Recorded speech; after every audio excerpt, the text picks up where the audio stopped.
हाँ जी सर, यहाँ पर अगर आप बेसिकली थोड़ा सा ध्यान से देखिएगा तो एफ ऑफ द एबीसी हमारे पास दिया हुआ है बेसिकली सिग्मा एम 0,3,4,6 जो कि ऑटोमेटिकली बराबर होता है पाई एम 1,2,5 बेसिकली 7 के।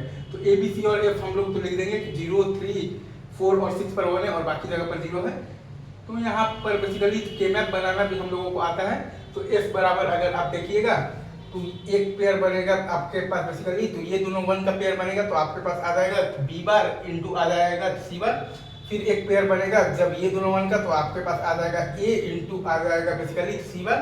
और फिर एक जो ये वाला 1 वो रहेगा सिंगल तो ए बार इंटू आ जाएगा बी सी। अब हम लोग यहाँ पर बेसिकली इसको हम लोगों को बदलना है, तो किस में बदलना है बेसिकली, तो 2 इंटू 1 के मक्स में बदलना है, राइट। 2 इंटू 1 के मक्स में बदलना है, राइट। मक्स मतलब कि होता है बेसिकली मल्टीप्लेक्सर होता है, राइट, जिसमें कि ए को बनाना है बेसिकली तो क्या बनाना है बेसिकली, तो सिलेक्टर लाइन बनाना है, राइट। ए को बनाना है बेसिकली तो सिलेक्टर लाइन। तो ए और एफ के बीच का फंक्शन हम लोग यहाँ पर लिख देंगे। तो ए जब 0 होगा तो ये 0 होगा, बाकी तो ये 1 है तो बी बार सी बार और प्लस आ जाएगा बी सी मतलब कि बी इग्नोर सी। और ए जब 1 होगा तो ये 0 होगा और ये हो गया है 1 तो ये आ जाएगा बेसिकली सी बार, ठीक है। तो ए जब 0 होगा तो ये आंसर होगा B C plus B bar C bar मतलब बी इग्नोर सी।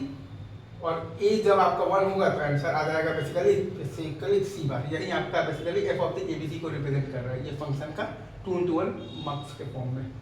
अगर हम लोग इस चीज़ को रिप्रेजेंट करेंगे तो आपका मक्स भी कैसा गेट हो गया है, यहाँ पर मक्स भी आपका यूनिवर्सल गेट हो गया है क्योंकि वो भी आपका किसी भी फंक्शन को मतलब कि वो इम्प्लीमेंट कर सकता है। तो किसी भी वो चाहे तो गेट को भी इम्प्लीमेंट वो कर सकता है, तो वो भी आपका बेसिकली यूनिवर्सल गेट है जैसे आपका होता है नैम डॉट नॉट। ठीक है सर, चलिए आगे बढ़ते हैं।